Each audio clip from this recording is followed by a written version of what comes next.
Hey everybody, this is Rykard here again, and today I'm bringing you a UU match against someone by the name of Mr. ManLegs that I found on Pokemon Online. The team I'm using is something fairly interesting that I came up with pretty recently, and I'm actually really enjoying using it. I did recently change up the Bisharp with a Bronzong, so you'll see that in some later videos with this team. But overall, I really enjoy using it because there's a lot of different sets that I have on this that kind of break the norm of what you're going to traditionally see a Pokemon running. For example, expert belting my Flygon as opposed to scarfing it. And my Machamp also has a very wacky moveset, which you'll maybe see in future videos. I don't know so much in this one. But overall, I really enjoy this team, and I hope you guys will enjoy seeing some UU matches from this team as well, because as I said, it's really cool for me to be using it. But overall, my opponent is using some pretty standard pokes on the UU side, and I guess we'll see how this goes. So I lead off with my Flygon, while my opponent leads off with Zapdos. Most people just assume Flygon to be Scarfed, so I usually just lead off with it anyways, because people are going to either switch out or, um, not want to take a big hit from Flygon. As you can see there, though, I just took a Hidden Power Ice and died. I realized after this battle that I had no EVs into the Flygon, so that's why I was outsped by Zapdos. I think they have the same base speed anyway, so it could have been a speed tie even if I did have the EVs. But as you can see right there, my Bisharp also goes down from a Heat Wave. I was thinking I could live that in all honesty, but I guess Life Orb Zapdos is way more powerful than I initially anticipated. And holy crap, even a Life Orb Zapdos that is entirely offensive from what I can tell takes a Shadow Ball from Mismagius extremely well. So I'm kind of, not in a good spot right now. And then he shows me that he has Roost. So right now, I'm basically just trying to stall out because I think I'm just gonna, like, at this point when I was playing it, I was like, wow, I pretty much just lost the game within the first few turns. But it actually ends up turning out to be a actually decent battle, even though I go down so quickly. So as you can see, this Mismagius actually doesn't have any special attack investment. You might see why later, but the whole point of it is to be able to set up with Calm Mind and Shadow Ball. Shadow Ball is my only attacking move on this thing, and a lot of people will think that's kind of weird, but I like the set a lot, and I really enjoy using it. But thankfully for me right now, this Zapdos is down to 21% HP after that exchange that happened, and thankfully I can take it out with an Overheat. I don't even try to predict a switch into the Kingdra, I just wanted to do as much damage as possible with this thing. But here he goes into Snorlax, and I know that Thick Fat is probably its ability, and I won't be able to do any damage to it, especially after the -2 drop from Overheat. So I gotta switch out to my Milotic, just in case it is a Curselax, which he shows right here he is, meaning that he'll probably have Rest and a bunch of other stuff. So I obviously take this opportunity with my Milotic to Dragon Tail this thing out of there because I do not want this thing setting up at all. Snorlax can be a huge problem, but I do have a Machamp on my team to hopefully deal with it. Luckily for me though, I Dragon Tail him out into a Claydol, which is really awesome because obviously, I have that super effective chance with Scald, and for whatever reason he stays in and goes for Ice Beam.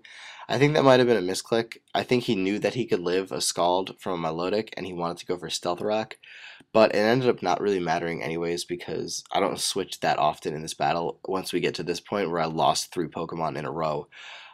I go for Scald, I don't know how many times in this battle, but I never get a burn, which is really frustrating. Um, but then again, 30% chance, can't always rely on it, even though I do tend to get the burn more often than I've seen other people get it. But here, he activates my Rocky Helmet, which is the item on this Milotic. I like to run this item a lot, as you'll see. So even though it might not seem like the best thing to have in a Milotic, I still run it on it because I just find it funny when I can deal damage to them while they attack me. But here, I just keep going for Scald when he brings it his Darmanitan. I guess he might have been thinking that... Oh, wait, no, I Dragon Tailed him. Never mind. He just U-turns out, and so I just keep going for Scald. Still don't get a burn, but at this point, I don't want to take a really big hit from a Body Slam, so I just go for Rest to recover all my HP back, which is really nice because I get that defense boost from Marvel Scale, which is one of the main reasons why I use Milotic. And Marvel Scale plus Rocky Helmet is a really awesome combination, in my opinion, because I'll get that defense boost. I have a good amount of defense investment in the EVs on this Milotic, and so I'm able to actually, use Rocky Helmet pretty effectively on this set. Unfortunately, right there, I Sleep Talk a Dragon Tail and miss, but he switches out on a Sleeping Snorlax, which is good for me because obviously, I can want to switch in on the Snorlax later because it'll be asleep, even though it probably might have Sleep Talk, but it'll be easier to take out, especially with my Machamp. Um, but here he just switches into his Umbreon, and now I can't do much to the Umbreon itself, but at the same time, there's not really much the Umbreon can do to me. So I keep going for Scald, and in all honesty, I was kind of hoping I would get the Synchronized ability to activate just so I could have that defense boost. I know obviously being burned is bad, but he just goes for Wish here, and the defense boost is good either way. Sorry, but he goes for Wish, and obviously I can really not expect much else to come of this, so I just keep attacking, and luckily for me, he goes into his Darmanitan and dies from the Scald, which is awesome for me. So here goes back into Umbreon, and at this point, I'm pretty sure he's gonna go for like anything basically that won't be able to hurt me. Honestly, this Umbreon can't touch my Milotic at all. And luckily for me, he goes for Toxic. And the reason why this is so great is because this Machamp is not No Guard, it's actually a Guts Machamp because nobody runs them. And I think it's probably one of the least expected things in the world. So this Machamp has close combat on it over Dynamic Punch. And the reason for this is just I'm kind of sick of Ghost types burning my Pokemon. So I run Machamp on it so that I can actually take burn and benefit from it. So something like a Sableye will have a much more difficult time to take out this Machamp than it normally would with the priority Will-O-Wisp and things like that. So here he brings in his Kingdra, and now that I'm Guts boosted, I realize like his team is screwed because this is gonna be doing a ton of damage. This doesn't kill, which I realized after I calced this at the end of the battle, I got minimum damage, which really sucks. I actually, on top of being Guts, I don't have any attack investment in this Machamp. It's mostly invested in HP and speed, which also is something that most people won't expect. But I need something to just take a hit here, so I just bring in my Rotom to just die from that. And I go out into Milotic now because I realized that I can probably take the Outrage and just go for Rest. Oh, I didn't go for Rest. That was a stupid thing on my part. I just go for Scald, I think. Um, if I did go for Rest, because I completely forgot that I had the Rocky Helmet at this point, it's just something that doesn't always cross my mind. But luckily, I'm faster than this Umbreon, so I'm able to do that now. And that's really great because honestly, at this point, I realized that I won the game, even though I had a 3 Pokemon deficit at the very beginning, where the Zapdos just kept rolling through my guys. But because I have my Machamp left and it already has Guts activated, I can pretty much one-hit KO the rest of the guys on this team with close combat. It's just a matter of me bringing it in safely because I'm really worried that like something stupid is just going to happen to it. And I know that sounds like really dumb, but I was just super cautious, and I was honestly going to just keep using Milotic until it died.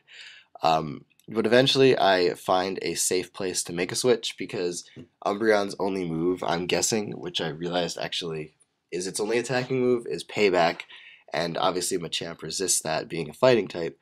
So I'm just gonna keep, attacking, honestly, and I think I'm actually trying to fish for a burn with Scald by the end of the match. I was just kind of screwing around because I knew that I won. Um, and so I think it might be this turn or the next turn that I switch out because I figure, okay, it'll be the next turn. I think he goes for Wish here, which is why, yeah, okay, so I knew that he was either going to go for Protect or something. I didn't really think it had, I realize now that it probably didn't have Protect because its moveset is Toxic, Payback, Heal, and Wish, or Heal Bell and Wish. So here I just go into Machamp pretty safely, and now that I know that he doesn't have Protect and he can't Toxic Stall this thing, I just go right in for the close combat. And I'm able to take out this Umbreon, which I found very surprising because honestly, I know how powerful, Machamp is and close combat is, but Umbreon has ridiculous defense and I don't have any attack investment, so I thought that he might have still been able to live it, in all honesty, especially at that range of health. But here he just brings in the Snorlax, and since it's probably especially defensive because it's a Curse-Lax set, I'm able to just take it out with the close combat. So that is the game. As you'll see in hopefully later videos with this team, you'll get to at least see the really weird movesets that I'm kind of running on some of these guys just to be a really big break from the norm and kind of counter normal counters to or some of the Pokemon, like having Guts on Machamp, so that it can deal with burn from the variety of things in this tier that can inflict it. But that's it for this video, guys. So I hope you all enjoyed, and that's pretty much all I have. By the way, for now on, I'm going to be leaving music out of the videos. I did get the opportunity to monetize on them on YouTube, so I don't want to risk any type of copyright thing by putting in music that I don't, have rights to use. So I apologize about that. So feel free to listen to your own. But that's it for this video, all. So take care and goodbye.